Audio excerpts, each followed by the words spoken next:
De volta aqui o seu programa, você que chegou agora, a gente está falando sobre autoestima.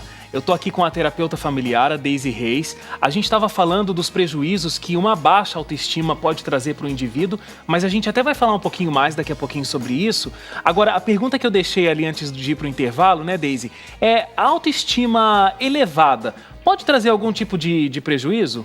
Se for elevada demais, né? A autoestima equilibrada, uma boa autoestima, ela faz com que a pessoa tome decisões acertadamente, tenha confiança ao tomar decisões, se relacione com facilidade com as outras pessoas, consiga reconhecer um erro sem muita dificuldade, tenha uma boa convivência com os seus liderados. Uhum. Então, tudo isso tem influência da sua autoestima positiva.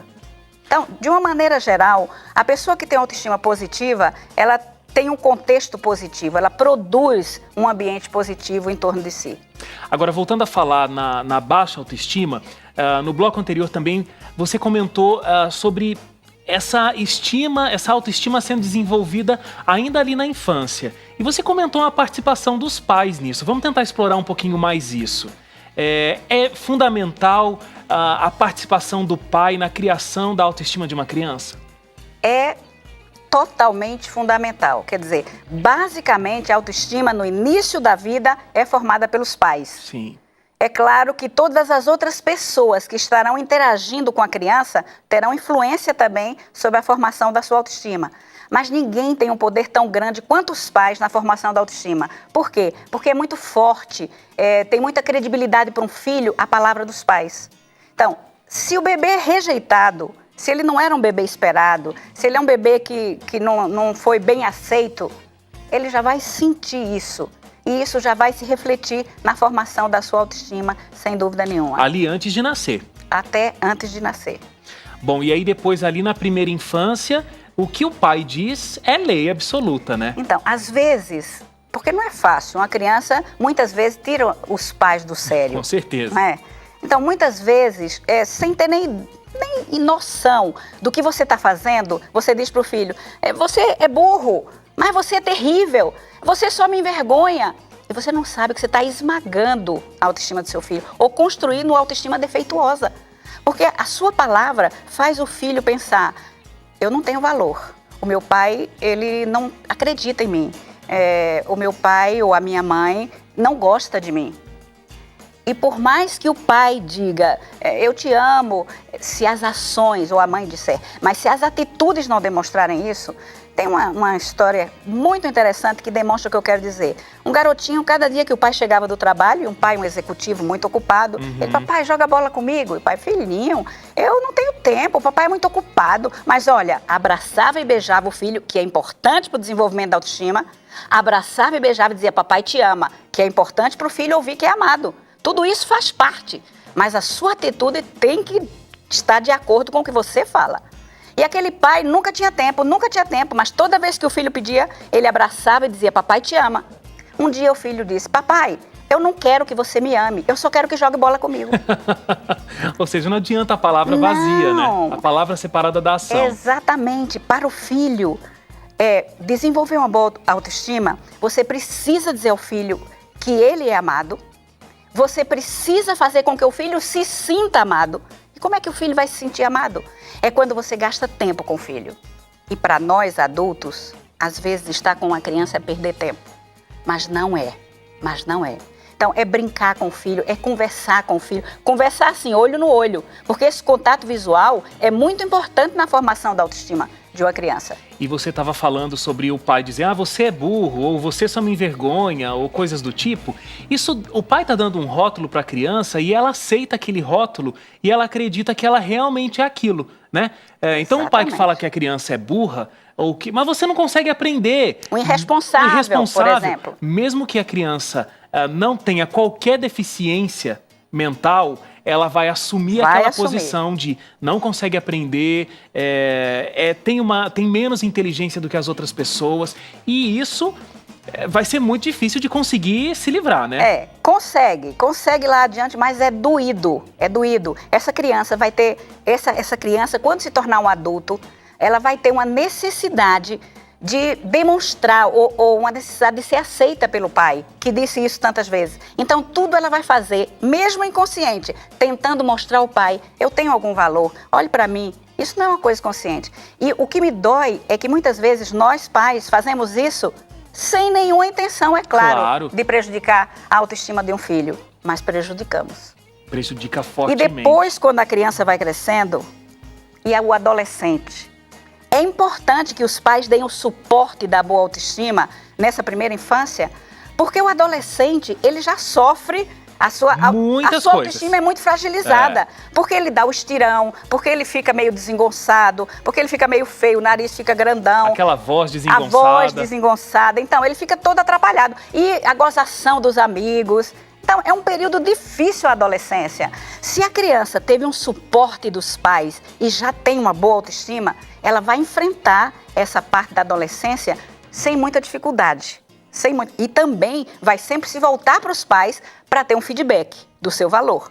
Mas se os pais não fizeram esse trabalho positivo na infância... Trabalho de base. O que é que vai acontecer com o adolescente? Ele vai se voltar para os amigos, ele vai fazer coisas erradas para agradar os amigos, ele vai com a multidão, ele vai com o grupo, porque ele precisa ter o senso de aceitação de alguém. Agora, na adolescência isso não é muito comum, mesmo que o pai deu essa base forte, criando uma autoestima, do filho querer contrariar um pouco o pai e a mãe e se afirmar de um outro jeito, ou não?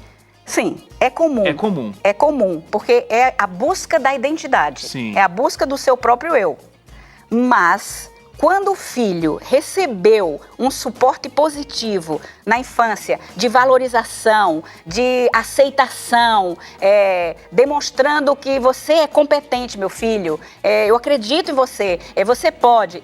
Mesmo diante dessa pressão, dessa insatisfação, dessa aparente rebeldia, o filho tem um respeito, o filho tem um vínculo formado com os pais que não se deteriora na adolescência. Bom, e essa autoestima não morre aí na adolescência, ela vai para a vida adulta. Vai para a vida adulta. Então, daí, quando chega na vida adulta, se a pessoa não tem uma boa autoestima, ela vai ter dificuldade de fazer amizades. Ela vai ter dificuldade nos seus relacionamentos. Veja como a coisa é séria. Uma pessoa que tem baixa autoestima, que sempre ouviu dos seus pais que não tinha valor, que não era de nada, ou você não presta para nada, ela vai em busca de um companheiro ou de uma companheira que reafirme essa coisa negativa. Gente, mas que coisa, né? Tremendo isso. Quer dizer, ela vai buscar a banda podre mesmo para continuar lá embaixo. Em vez dela tentar romper isso num novo relacionamento, né? Mas ela acredita que não vale. Ela acredita que não pode ir em busca de alguém que a trate muito bem, porque ela não merece. Veja como é forte isso. É tremendo isso. A gente deveria se preocupar um pouco mais com isso. E o estresse da vida moderna e a correria nossa, dos pais, muitas vezes deixa a gente embolando tudo na vida, com os filhos, e não dá aquela atenção, e não se preocupa com esse ponto que é tão importante para a vida futura, para tudo na vida futura. Aí a pessoa vai para um trabalho, olha que até a vida profissional é afetada. Veja como é. É tudo na vida. Tudo. Uma pessoa que tem baixa autoestima, o chefe liga e fala, por favor, vem aqui. Uma pessoa que tem baixa autoestima pensa o quê? O que foi que eu fiz de errado? Ai, agora ele vai brigar comigo. Meu chefe está chamando, será que vai me demitir? Então é assim, é uma insegurança. É insegurança nos seus relacionamentos. Tem ciúme, porque não confia em si. Se não confia em si, não vai confiar no outro. Então, mexe com tudo. E até na sua vida espiritual. Você também não se acha... Não acha que tem o direito ao amor de Deus, como o amor de Deus não é merecedor do amor de Deus. E depois, você chega numa comunidade cristã, você chega numa igreja e a pessoa é convidada, vamos dizer, para participar de alguma maneira. Eu? Não. Tem gente que faz melhor do que eu. Baixa autoestima. Quer dizer, até Satanás usa isso mesmo para que você não utilize os dons que Deus lhe deu em prol da própria causa de Deus. E vai minando a vida espiritual. Mina a vida espiritual, mina a vida profissional, mina os relacionamentos. É uma coisa tremenda. E não é pequeno o índice dos que têm baixa autoestima. Agora, a gente colocou uma causa da baixa autoestima sendo essa participação dos pais na criação dos filhos. Tem alguma outra muito forte ou essa é a principal? Não, essa é a principal porque é a primeira. Sim. Mas todos os relacionamentos que a criança recebe ao longo da sua vida. Bullying na escola. Tudo. Mas assim, a pessoa que cuida da criança, os avós, os tios, os primos, os amigos, tudo isso vai contribuindo, positivamente ou negativamente. Agora, se os pais têm um bom diálogo com a criança desde sempre, né, o pai também consegue corrigir essa rota aí. Porque, né, aconteceu alguma coisa na escola, o filho vai chegar e vai contar, não vai se envergonhar Exatamente. de dividir, né? Exatamente. E o pai pode ajudar a corrigir essa rota problemática aí. Agora, tem um ponto que eu acho que é extremamente doloroso. Quem tem baixa autoestima, educa filhos com baixa autoestima. Não é triste isso? Eu já achava triste procurar o companheiro que também vai fazer o mesmo. Agora, criar o filho da mesma forma é mais triste Eu digo ainda. que a baixa autoestima é hereditária por causa disso. Porque você não se ama e você cria uma insegurança no seu filho que ele também não se ama. É hereditário não pela genética, mas pelo comportamento. Exatamente, pelo comportamento. Então, isso é tremendo, isso é real e isso é muito, muito sério. Olha, eu tenho certeza que você que está acompanhando aqui a nossa conversa deve ter se identificado de alguma forma em algum caso desse. Você, de repente, não está dando o melhor tratamento que o seu filho merece, o seu filho precisa para ter uma autoestima bem desenvolvida. Você talvez passou por esse problema. É um ciclo vicioso, né? Como a Daisy colocou. No próximo bloco, a gente vai fazer um intervalinho agora.